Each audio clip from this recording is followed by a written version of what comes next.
ಮತ್ತು ನಗರಸಭೆ ಅಧಿಕಾರಿಗಳಿಗೆ ವಿನಂತಿ ಮಾಡ್ತಾ ಇದ್ದೀನಿ. ಈ ಪ್ರವೃತ್ತಿಯನ್ನು ಕೈ ಬಿಡದ ಹೊತ್ತಲ್ಲಿ ತಹಸೀಲ್ ಕಚೇರಿ ಬೀಗ ಹಾಕಿ ಪ್ರತಿಭಟನೆ ಮಾಡಬೇಕಂತ ಎಚ್ಚರಿಕೆ ಕೊಡ್ತಾ ಇದ್ದ ಬಂಧುಗಳು. ಯಾಕೆ ಈ ಮಾತನ್ನು ಹೇಳ್ತಕ್ಕಂಥ ವಿಚಾರ ಮಾಡಬೇಕಂತಂದ್ರೆ, ಬೆಳಗ್ಗೆಯಿಂದ ತಾವು ಈ ಸಮಾಜ ಜನಸಾಮಾನ್ಯರು, ನಾವು ಈ ದೇಶದ ಅನ್ನ ಹಾಕ್ತಕ್ಕಂಥ ರೈತ ಮಹಿಳೆ ಇವತ್ತು ಅನ್ನ ಹಾಕಿದಾಗ ಮಾತ್ರ ನಾವೆಲ್ಲರೂ ಬದುಕಲಿಕ್ಕೆ ಸಾಧ್ಯ ಅಂತಕ್ಕಂಥ ಅರಿವು ಅಧಿಕಾರಿಗಳಿಗೆ ಇರಬೇಕು ಬಂಧುಗಳು.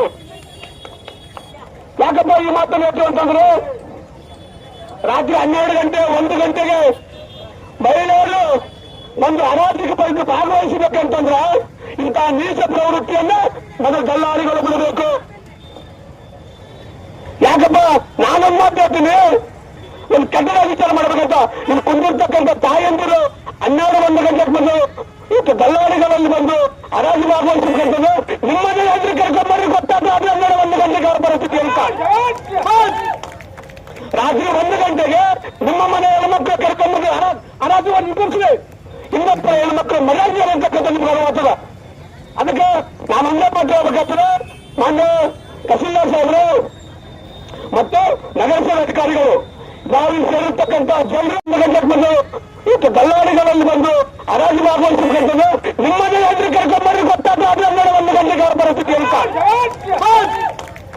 ರಾತ್ರಿ 1 ಗಂಟೆಗೆ ನಿಮ್ಮ ಮನೆ ಹೆಣ್ಮಕ್ಳು ಕರ್ಕೊಂಡ್ಬಂದು ಹರಾಜು ನಿಂತಿರ್ತದೆ. ಇನ್ನೊಬ್ಬ ಹೆಣ್ಮಕ್ಳು ಮರ್ಯಾದೆ ಅಂತಕ್ಕಂಥ ನಿಮ್ಗೆ ಅನುಭವ. ಅದಕ್ಕೆ ನಾನು ಒಂದೇ ಮಾತು ಹೇಳ್ಬೇಕಾಗ್ತದೆ, ಮಾನ್ಯ ತಹಸೀಲ್ದಾರ್ ಸಾಹೇಬರು ಮತ್ತು ನಗರಸಭೆ ಅಧಿಕಾರಿಗಳು ನಾವು ಸೇರಿರ್ತಕ್ಕಂಥ ಜನರು ಸ್ವಲ್ಪ ಜನ ಸೇರೋರು ಇವ್ರೇನ್ ಮಾಡ್ತಾರೆ ಅಂತಕ್ಕಂಥ ನಿಷ್ಕಾಳಜಿಯನ್ನು ವಹಿಸಿದ್ರೆ ಮುಂದೆ ನಿಮ್ಮ ಕಚೇರಿ ಬೀಗ ಹಾಕಬೇಕಾಗ್ತದೆ ಬಂಧುಗಳು, ನಿಮ್ಮ ಕಚೇರಿ ಬೀಗ ಹಾಕಬೇಕಾಗ್ತದ. ಯಾಕಂದ್ರೆ ತಾಯಂತರು ಬಂದು ಕೊಡ್ತಿದ್ದಾರೆ, ಅವ್ರಿಗೆ ಗೌರವ ಇದೆ, ನಮಗಿನ ಗೌರವ ಇದೆ.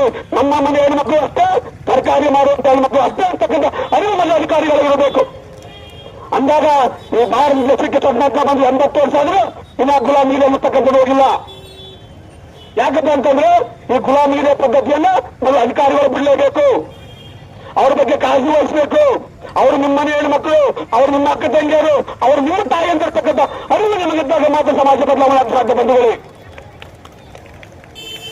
ಯಾಕಪ್ಪ ಅಂತಂದ್ರೆ ಎಷ್ಟು ನೋವಾಗ್ತದೆ. ರಾತ್ರಿ 1 ಗಂಟೆಗೆ 2 ಗಂಟೆಗೆ ಆ ಮಕ್ಕಳು ಭ್ರಷ್ಟ ದಲ್ಲಾಳಿಗಳು ಇವತ್ತು ಹೆಣ್ಮಕ್ಳು ಕರ್ಕೊಂಡು ದಲ್ಲಾಳಿ ಮಾಡಕ್ 1 ಗಂಟೆಗೆ ಬರ್ಬೇಕಂತ ಟೈಮ್ ಕೊಟ್ರಿ ಅಂತಂದ್ರೆ ಇದು ಯಾವ ಸ್ವಾಮಿ? ಇದು ಭಾರತ ದೇಶನ? ನಾವು ಭಾರತ ದೇಶ ಸ್ವತಂತ್ರ ಜೀವನ ಮಾಡ್ತಾ ಇದ್ವಿ ಅಂತಕ್ಕಂಥ ವಿಚಾರ ಮಾಡಬೇಕಾಗ್ತದೆ. ಅದಕ್ಕೆ ಕರ್ನಾಟಕ ರಾಜ್ಯ ರೈತ ಸಂಘ ಹಸಿರು ಸೇನೆ ವತಿಯಿಂದ ನಮ್ಮ ತಹಸೀಲ್ದಾರ್ ಅವರ ತಾಲೂಕಾಧ್ಯಕ್ಷ ತಹಸೀಲ್ದಾರ್ ಅವರ ನೇತೃತ್ವದಲ್ಲಿ ಒಂದು ವಾರ ಒಳಗಲ್ಲಿ ನಿರಂತರವಾಗಿ ಪ್ರಯತ್ನ ಮಾಡ್ತಾ ಇದ್ದಾರೆ. ಸುಮ್ಮನೆ ಮೀಟಿಂಗ್ ಕರೆದು ತಹಸೀಲ್ದಾರ್ ಆಫೀಸ್ ಕರೆದು ನಗರಸಭೆ ಕರೆದು ಕಣ್ಣಿಗೆ ಸುಣ್ಣ ಬಣ್ಣ ಹಚ್ಚಕ್ಕಂಥ ಕೆಲಸ ಮಾಡಬಾರ್ದು. ಇದ್ರ ಬಗ್ಗೆ ಗಂಭೀರವಾಗಿ ಚಿಂತನೆ ಮಾಡಬೇಕು, ಇದ್ರ ಬಗ್ಗೆ ಗಂಭೀರವಾಗಿ ತಗೊಳ್ಬೇಕು.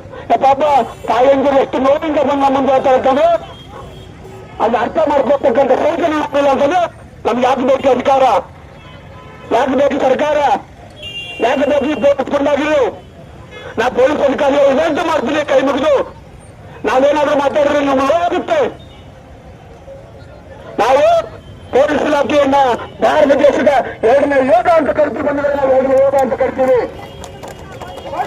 ಯಾಕಪ್ಪ ಅಂತ ನಮ್ಮ ನಗರಸಭೆಯಿಂದ ಅವ್ರಿಗೆ ಸಭೆ ಕರೆಯಲಾಗಿತ್ತು.